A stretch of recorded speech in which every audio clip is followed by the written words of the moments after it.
Any guy who goes after a girl significantly younger than them is severely lacking in their life.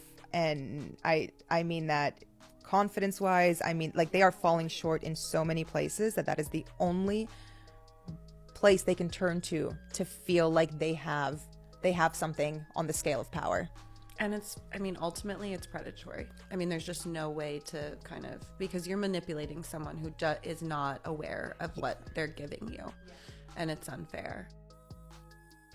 Welcome back to another video with the Unspecialist, and this time around we'll be talking about the recent viral video with Mia Khalifa and Emily Ratajkowski sharing their educated insights on age gap dating. This one was sent to me a little while ago, but I'm only now finding time to record my take, and boy, was the internet up in arms. I'm going to take some time to look through the situation and hopefully I can share some useful information or opinions. Let's go. Many folks are going in on Mia and Emrata because of their past, ignoring some of the valid points in Mia's statement.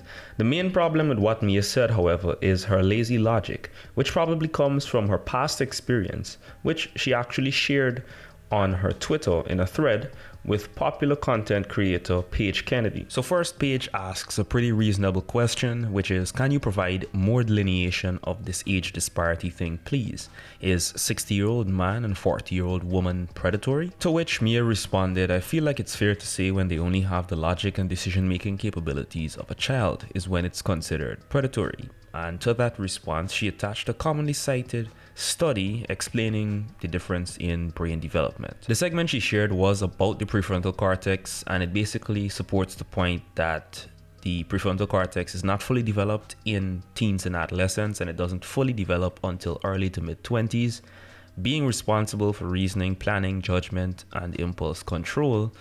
Teens may make poor decisions, lack the ability to discern the safety of a situation, and experiment with risky behaviors without recognizing the consequence of their choices.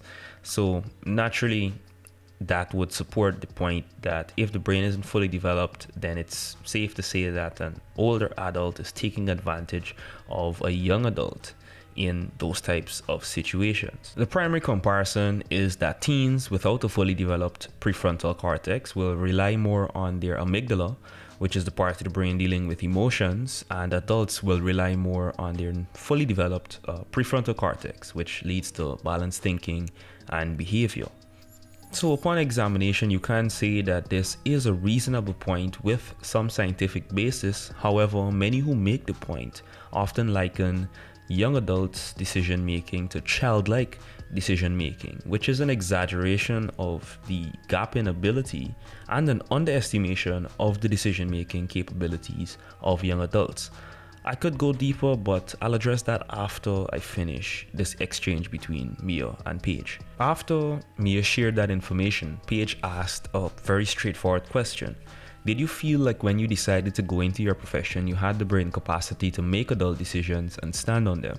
Or do you think because of your age, you were taken advantage of going into that field and therefore a victim, asking out of understanding, not judgment?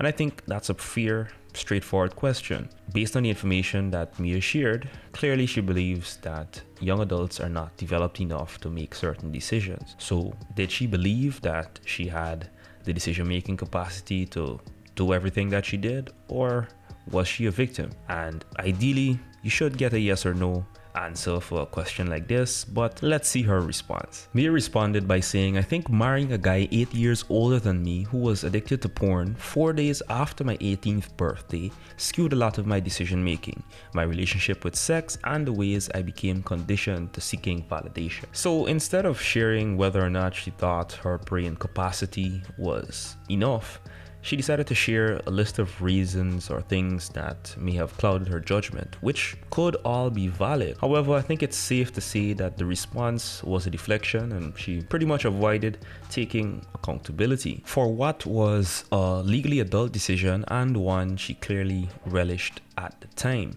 While her response doesn't exactly answer Paige's question, it does give us some insight into why she feels so strongly about the topic. You guys can let me know down in the comments whether or not you think she's deflecting and dodging accountability. I could take some more time to dissect the response, but I'll stay focused on the topic of age gap dating. When there's an age gap relationship with a man much older, there's a higher risk of the man being predatory for several reasons, the gap in experience and finances being the biggest ones. At certain gaps, we know for sure the man is simply with the woman because she's young. Now, I won't go in depth on that side of the argument because the dominant discourse is about how bad it is and how predatory the men are and the victimhood of the women involved. So instead, let's talk about what we ignore.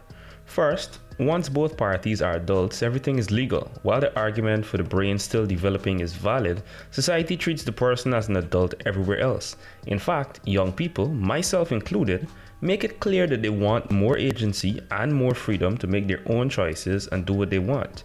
Therefore, if we start playing that game, society will have to redefine adulthood and take away some rights and freedoms, since the position is that these folks aren't developed yet. Think about things like raising the drinking age, driving age, voting age, and any other age-dependent rights or freedoms that we currently have in society. This leads to the second point, which is that arguments like this tend to devalue a woman's ability to make sensible choices and their ability to govern or control their own bodies. The irony is that many of the people who champion women's rights and fiercely defend their autonomy are the same people that argue women lack autonomy or the ability to make good choices in these situations.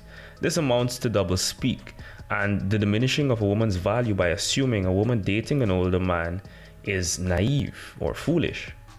Third is the bad faith assumptions on only one side.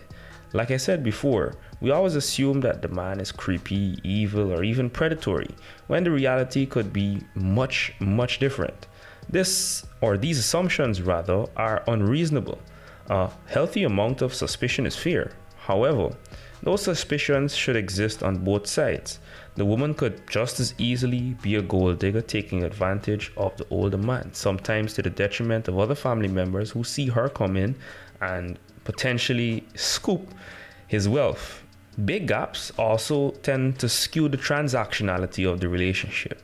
It becomes more likely that he's there for her youth and she's there for his wealth, and they trade the two in a mutually beneficial arrangement. You may cringe, however, the arrangement and how beneficial it is to either party obviously can only be determined by the parties involved in the relationship. That's why we should never discount the tendency of women of all ages to view men as ATMs or wallets. And we haven't even begun to discuss age gaps with the genders flipped. Nevertheless, ultimately, the best answer for whether or not age gap relationships are good is it depends. The most important questions are whether or not the people in the relationship are content, comfortable, or happy. What are your thoughts on age gap relationships and age gap dating? Be sure to let me know down in the comments. Do you think Mia and Emrata were right, or was their lazy logic fueled by some sense of hurt or bitterness? Be sure to like the video and subscribe to the channel if you want to see more content in the future. This is the Unspecialist saying selective adulthood is indeed quite convenient. Peace.